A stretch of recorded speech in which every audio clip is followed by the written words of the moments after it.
Hey, ¿qué onda, gente de YouTube? Mi nombre es Cristian y en este video continuaremos con el curso de programación en C++. En esta ocasión vamos a hablar sobre encapsulación y modificadores de acceso.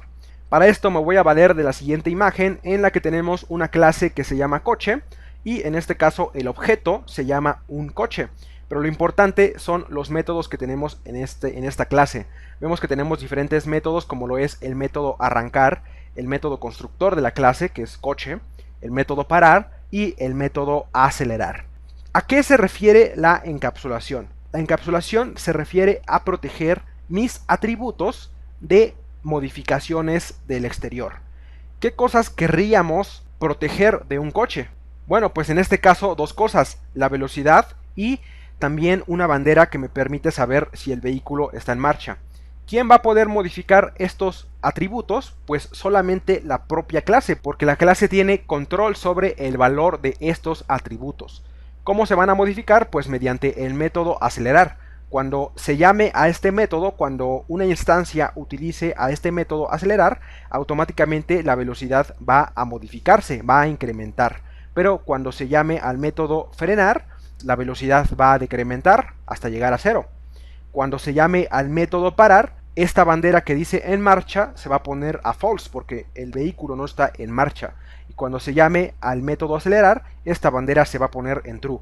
Entonces vemos que por la propia lógica de la clase, nadie tiene que tener acceso más que la propia clase a estos atributos, mediante los métodos acelerar, parar, arrancar, frenar, etc. Cuando se llame a estos métodos es cuando se van a modificar estos atributos. Básicamente esto es la encapsulación, que mediante un mensaje en programación orientada a objetos, se refiere simplemente a utilizar un método público. Entonces el mensaje se refiere a que mediante los métodos de la clase se van a poder modificar los atributos. Y de hecho aquí ya podemos ver el tema de modificadores de acceso. Los modificadores de acceso son elementos de la clase que permiten delimitar qué acceso tiene el exterior a los componentes de la clase. En este caso, a los atributos los marcamos como privados para que nadie pueda tener acceso a estos atributos más que la propia clase. Y lo que está marcado como público es a lo que va a poder acceder el exterior de la clase. Es decir, otro objeto podría utilizar el método arrancar, el método parar, el método acelerar, y cuando se utilicen estos métodos es cuando se van a modificar los atributos privados. Para ejemplificar este tema, nosotros vamos a utilizar una clase que se llama persona, donde lo que vamos a encapsular es la edad de la persona. ¿Por qué vamos a encapsular la edad de la persona? Bueno, pues para que esa edad no pueda tener valores que no tienen sentido. Por ejemplo, no tiene sentido que una persona tenga una edad negativa. Entonces, cuando alguien quiera acceder o modificar este atributo, pues si nos manda una edad negativa, pues simplemente nuestra edad va a mantenerse con el valor que ya tenía. Es decir, no vamos a modificar nuestro atributo. Entonces vamos a crear la parte pública de la clase, que es a lo que sí tiene acceso el exterior, y vamos a escribir un método que en este caso no regresa nada, que se llama establecer edad. Usualmente a los métodos de acceso que establecen valores a los atributos de mi clase se les pone el prefijo set, que viene del inglés establecer, y después de set viene el atributo que vamos a establecer su valor. En este caso esto se traduciría a establecer la edad de mi persona. ¿Qué vamos a recibir como argumentos de este método? Pues vamos a recibir un valor entero de esta forma y vamos a definir dentro de la propia clase el comportamiento de este método. Lo único que vamos a hacer es delimitar las condiciones para establecer la edad de la persona. Entonces, si el valor que me están mandando como argumento es mayor a 0 y además el valor es menor a cierto valor, por ejemplo 120, porque es muy difícil que una persona tenga 140 años, es muy difícil que una persona tenga 150 años, entonces lo máximo tal vez que podríamos tener es 120. Yo he escuchado que hay personas que sí llegan a esa edad. Entonces, si se cumple con esta condición de que el valor es mayor a 0 y además ese valor es menor a 120, que es un valor que nosotros propusimos, es entonces cuando vamos a establecer el valor de mi atributo edad a el valor que me están mandando. Si esta condición no se cumple, pues el atributo edad va a quedarse con su valor que tenía anteriormente. También vamos a crear un método constructor que permita establecer esta edad desde que se construye una persona.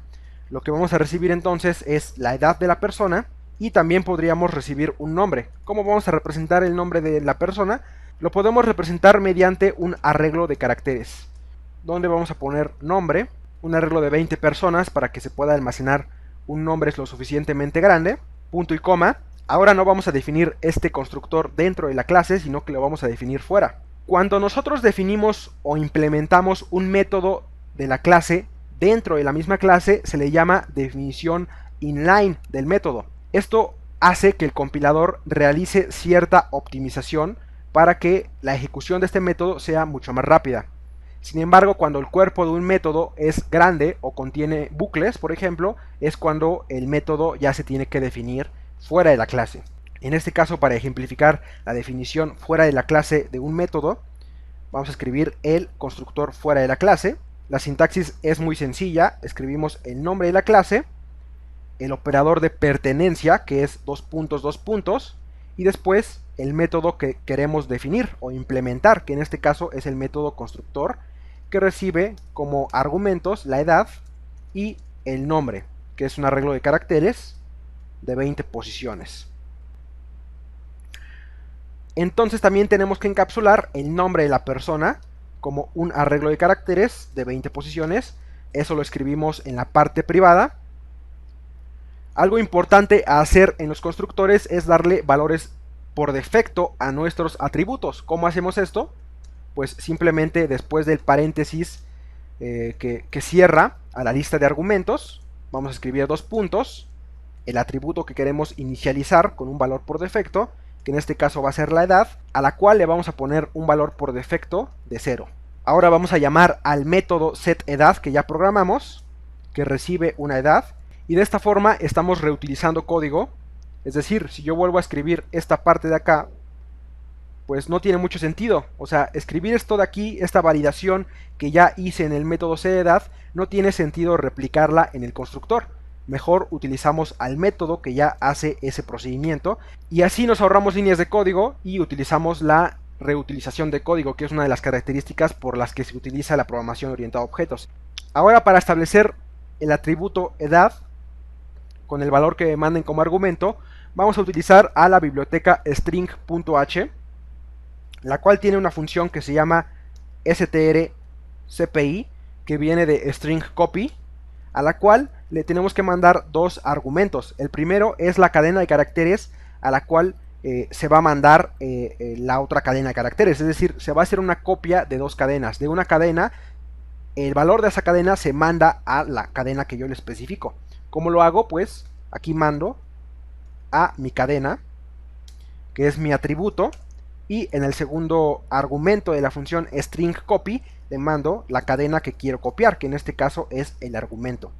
Recuerden que la palabra reservada this hace referencia a un apuntador que siempre apunta a la propia clase, y para poder acceder a los atributos de un apuntador a clase se utiliza el operador flechita para poder acceder a ese campo. En este caso voy a establecer mi campo, nombre, a el argumento que me mandan. De esta forma ya tengo establecido el valor de mi atributo nombre, y de hecho ya puedo instanciar un objeto de mi clase persona. ¿Cómo lo hacemos? Pues escribimos el nombre de la clase, el tipo que acabamos de crear, que es persona, y como argumentos al constructor, porque ya definimos que este objeto se va a llamar P1, lo vamos a definir con una edad de 20 años y con, por ejemplo, mi nombre. Vamos a compilar el programa, esperando que no nos dé ningún error. Lo único que me da el compilador es un warning por recibir esto como argumento. No le hagan caso, de todas formas va a funcionar el código. Vamos a agregar un método a mi clase que se llame imprimir, que va a ser void. Lo único que va a hacer este método es imprimir por la consola los valores de los atributos de la clase.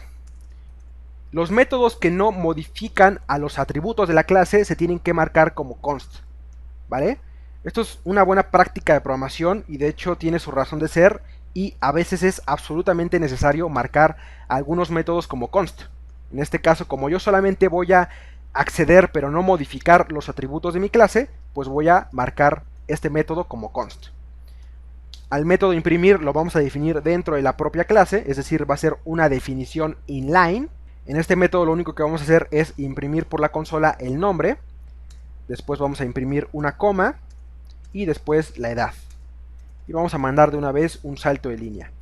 Entonces cuando yo acceda al método de la instancia P1, que es una instancia de la clase persona, a su método imprimir, compilo y ejecuto el programa, pues vamos a obtener los valores del objeto por la consola, que en este caso el nombre es Cristian y la edad es 20. ¿Qué pasa si al constructor yo le mando una edad negativa? Por ejemplo, -1. Vamos a compilar y ejecutar. Y lo que vamos a obtener es que la edad se estableció a un valor de 0. ¿Por qué pasó esto? Bueno, pues vamos a analizar el código. Nosotros dijimos que íbamos a encapsular a el atributo edad porque no queríamos que tuviera edades negativas o que la edad fuera mayor a cierto número. Y si ese valor es mayor a 0 y menor a 120, entonces establecemos nuestra edad al valor que recibimos como argumento. De esta forma estamos protegiendo a mi atributo edad de modificaciones indeseadas. Pero algo importante también es el constructor, donde recibimos la edad de la persona para construir el objeto, para inicializar ese atributo con el valor que me manden acá, y también recibimos una cadena de caracteres. Entonces, si se fijan, aquí inicializamos con un valor por defecto a la edad de 0.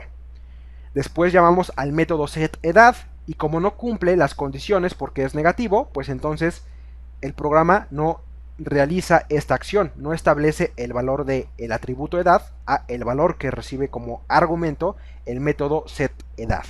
Es por eso que cuando yo escribo aquí un valor negativo, como no cumple las condiciones de mi propia clase, pues se queda con su valor por defecto, que es 0. ¿Qué pasa si yo pongo un valor mayor a 120? Bueno, incluso 120, vamos a ver qué pasa cuando yo escribo ahí 120. Pues vamos a ver que también adquiere el valor por defecto ese atributo edad, porque nosotros dijimos en el método setEdad que el valor tiene que ser menor a 120. Entonces mejor, en vez de que sea menor, vamos a ponerle menor igual. Entonces de esta forma el valor de 120 es totalmente válido y sí se establece. Esta es la utilidad que tienen los métodos de acceso y la encapsulación. Y con esto ya estamos haciendo uso de la encapsulación en una aplicación real. Vamos a ver qué pasa cuando yo hago p1.setEdad y lo trato de establecer a un valor negativo. Después de que ya establecí con el constructor un valor que sí es válido, después imprimo y después trato de establecerlo a un valor que no está aceptado por la clase. Después hago uso del método de imprimir, compilamos y ejecutamos. Y vamos a ver que aunque yo traté de modificar el valor de la edad de la persona a -2, no se pudo porque el método está encapsulado y está protegido de esas modificaciones que no deseamos. Entonces el atributo se queda con el valor que tenía antes, que es 120. Yo creo que con esto queda suficientemente claro el tema de encapsulación y de modificadores de acceso. De hecho, vamos a ver qué pasa si yo trato de acceder a el atributo edad que está marcado como privado dentro de mi clase y lo trato de establecer a un valor de 10. Si yo compilo y ejecuto esto, el compilador me va a dar un error porque me va a decir que el atributo edad es privado y por lo tanto no puede ser accedido fuera de la clase. ¿Vale? Entonces vemos que efectivamente esto es un código seguro porque el compilador no me permite hacer cosas que la programación orientada a objetos no permite, que es acceder a un método privado desde fuera de la clase. Con esto termina el video de hoy, espero que les haya gustado y que les haya sido de utilidad. Si fue así, le dan un me gusta, si no están suscritos, pues se suscriben y nos vemos en el próximo video. Nos vemos, cuídense y hasta la próxima, bye.